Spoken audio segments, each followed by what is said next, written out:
Let's see, what else is going on? How awesome would it be if you went to a movie theater and you saw an actual original idea that someone took and turned into a script and then made into a movie? How amazing would that be? I mean, an actual new movie. Not like a remake or a prequel or a sequel or a trilogy or a 3D IMAX trilogy or the second version of the Third Coming of the Re-Rise of the New... I mean, an actual movie. That would be awesome. How did we get to this point? I don't understand. Were they sitting around in a studio and they're like, we gotta make that new Spider-Man movie, but that Tobey Maguire got fat. No one's gonna work with that guy. Let's get we're gonna have a wholly new movie, but the exact same movie. What should we call it? And then one guy was like, I don't know, let's Google it. And he was Googling and his computer froze. He's like, oh God, my computer froze. I better reboot. And the guy was like, hold on, what'd you say? Reboot. That's genius. We'll just call all new movies reboots. How many times am I gonna watch the same movie over without realizing I've already seen this movie? Right, thank you. This is what's happening. We've lost the entire ability to be creative. Pretty soon you're not even gonna need a director for a movie, you're just gonna need a DJ and he's gonna remix it. Now presenting DJ Jazzy Jeff, Rise of the Planet of the Apes, the prequel part 2 with 50 Cent redoing his role as Caesar. The Down Low Ibiza remix.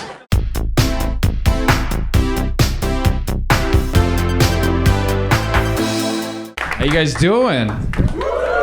Doing all right? Good, man. Good looking crowd.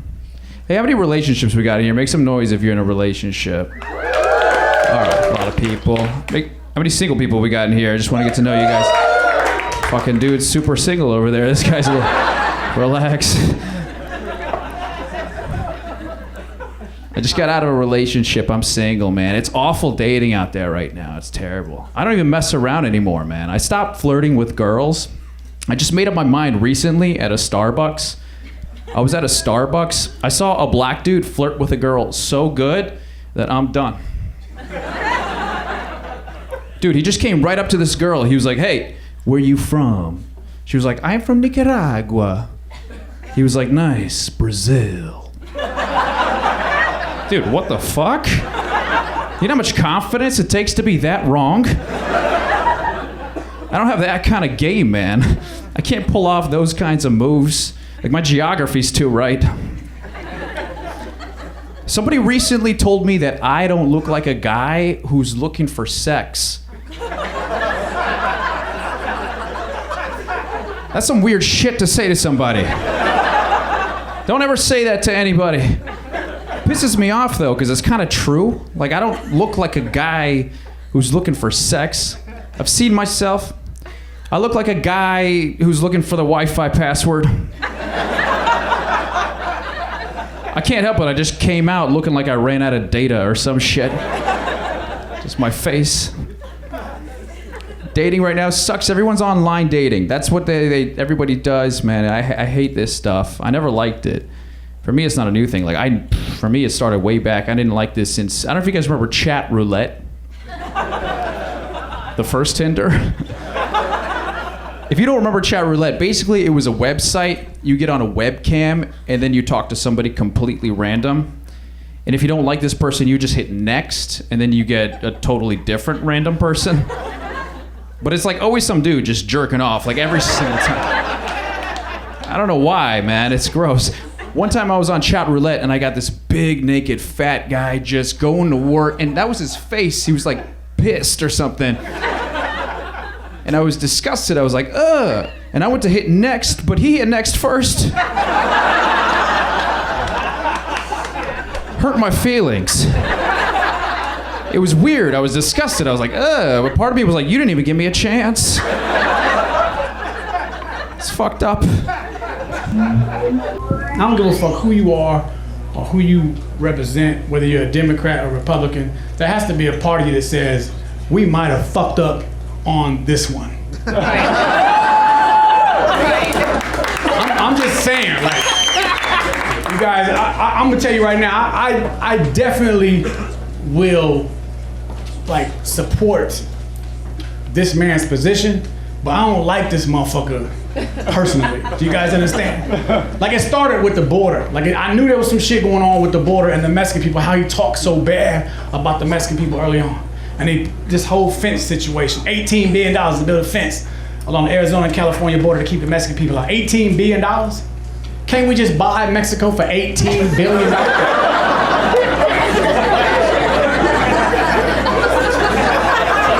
How much shit they got over there? What the fuck? You know what I mean? Make it a state, right? George Lopez could be the governor, huh? They already got a state flower, cilantro.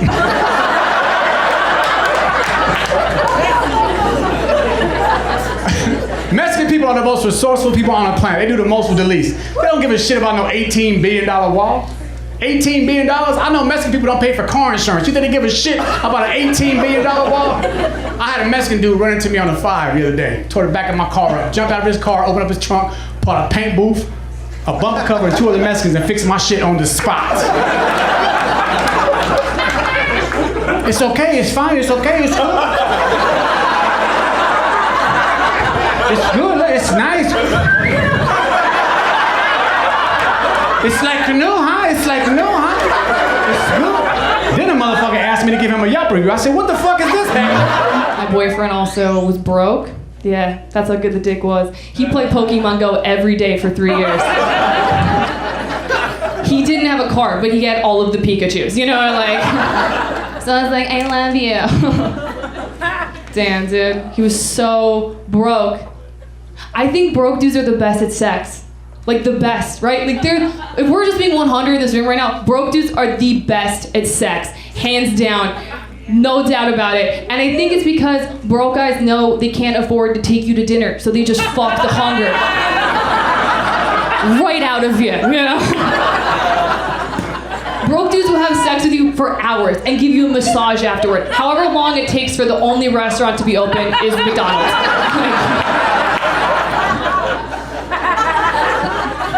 So good. Like rich dudes don't have sex with you for very long. They just don't. And that's okay, because they're busy being rich or whatever, you know? Like, if you had sex with Elon Musk, he would have sex with you for maybe 5 minutes, and you'd be like, thank you, Elon Musk, thank you so much. Thank you, go build a rocket now, thank you so much. Dude, you couldn't say shit, dude. You could not say shit. But like, when you fuck a broke dude, you can talk a little shit, you know? Like, if a broke dude comes over and tries to have sex with you and leave right away, you could be like, really, dude? Where are you going?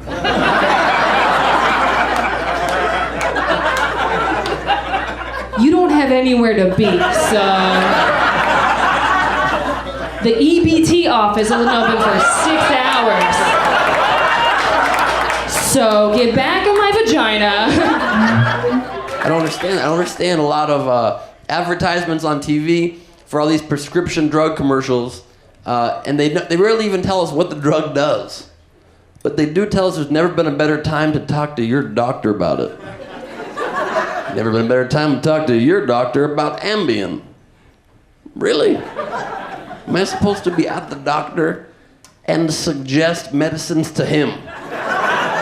Ben, I can't find anything wrong with you. Well, can we talk about Ambien? I always follow televised instructions, doctor. I'm not an idiot. It's ridiculous. They hypnotize you into wanting these drugs. My doctor's like, Ben, you're healthy, relax. I'm like, no, TV say I need pill to sleep. He's like, Ben, if you can't sleep, try warm milk. You'll get a great night's sleep. As you age, you'll have strong bones. You won't get osteoporosis. I'm like, no, Sally Field say I can reverse osteoporosis with Boniva. He's like, Ben, Boniva can really affect your sleep patterns. I said, yes, that's why I need the Ambien. We can just figure that out. You shouldn't be allowed to advertise for drugs with 25 dangerous side effects to cure small problems. Ambien helps you sleep better. Side effects could include nausea, vomiting, sudden inflammation of the lips, nose, or face area. I'd rather not sleep that good. What is the best that'll happen? You get a great night's sleep, walk around the next day with puffed out lips like the Octomom. Her lips are far too large to raise 14 children. It can't be done. Her kids are gonna be like, Mommy, we're hungry. She's like, I know, baby, but my lips are weighing me down. Go eat one of your brothers or some shit. They hypnotize us into one of these drugs. It's ridiculous. Vomiting is an acceptable side effect for sleep medicine. Next day, they'd be like, man, I don't know what it is, but I just had the... Sorry, I just vomited right there. Just saying I had a great night's sleep. Slept like a baby. You should really try this vomit-inducing sleep medicine. But I like my life. I'm happily married. I don't like being single. I don't ever want to get divorced. I'd much rather become a widower. Not because I want my wife to die. I don't think there's anything funny about that. I'm just saying death and divorce are the only two ways I'd have to live as a single guy again, which I don't want. Either one of those situations, I'm going to be lonely and depressed. So if I got to live with that kind of pain, I at least want some free casseroles. Right? Because widowers get a lot of free casseroles. What do divorce guys get? Judgment. That's it, right? It doesn't matter why a marriage ended. We always blame the guy. Find out a buddy's getting a divorce. Like, oh, really? What'd you do? What'd you do, dude? Did you drink too much? Did you hit her? No. I had her sleeping with my brother. Well, why can't you be more like your brother? See, that guy could use a casserole. So I like having a wife, you know, and I respect her too. That's why I'll never buy her flowers. Because that's rude. What's that say to a woman when you give her flowers for no reason? You're like, hey, honey, I saw these, and they reminded me of you. Because they're useless, and their beauty is fading by the second. I think that's a rude thing to say to a woman. That's why I don't do it. I think every time we buy flowers, it's rude, right? We give people flowers at funerals, too. Like, hey, sorry about your loss. Well, here's something else that's going to die. It's fucked up. I think if you're going to give someone flowers, the best time to do it is at a breakup. So you go, this bouquet represents our relationship. When those are done, so are we. You got a week. But like, you know, I think God is dope. But like, yeah, God is dope. But it's like, even though I believe in God, like I still have atheist friends because I feel like a difference of opinion shouldn't separate people. And like, it's cool having atheist friends because when something bad happens to your atheist friend, you don't have to say I'm praying for you.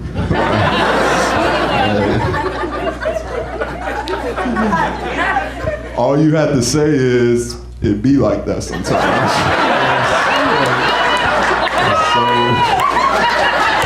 So much easier that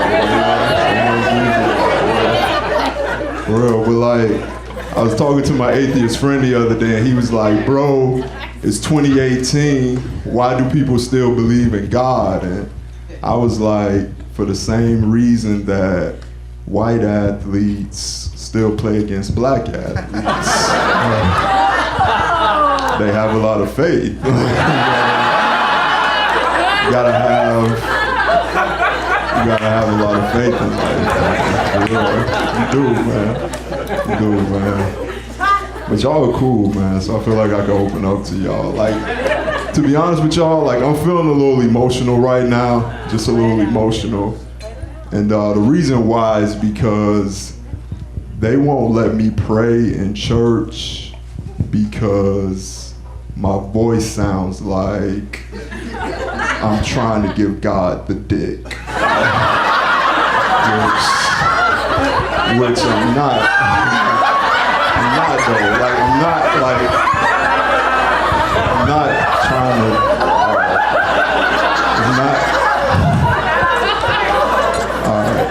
it's like, I'm not trying to do that, like, because we not married, so like, I would be so disrespectful. Like, I would be so disrespectful. How come men go to strip clubs with other men? By round of applause, who here is a heterosexual man who has gone to a strip club with their male friends? You've done it before? Yeah. I'm thinking about getting a boner later tonight. Do you want to come? Come on, man, let's get some boners. My treat. I love going out with my buddies and getting boners with them. I've actually never been to a strip club before. But if I went to a strip club with you, and we were sitting right next to each other watching a woman take off her clothes, would you be comfortable if I asked you if you had a boner? No? That's just my way of making sure you're having a good time. I mean, I'm the one paying for it. I want to make sure I'm getting my money's worth. And your boner's worth my money. I paid for your boner. Would you be comfortable if I was sitting next to you and I had a boner? We're not at a strip club anymore. Let's say we're at a strip club where it's legal to get boners. Would you be comfortable there if I was sitting next to you and I had a boner? No? What if a girl was sitting next to you and she had a boner? Would you be comfortable with that? Does that make it less weird? What's the biggest boner you've ever had? What if I told you that right now underneath everybody's chair there was a boner taped to the bottom of the seat? That's how they did it on Oprah.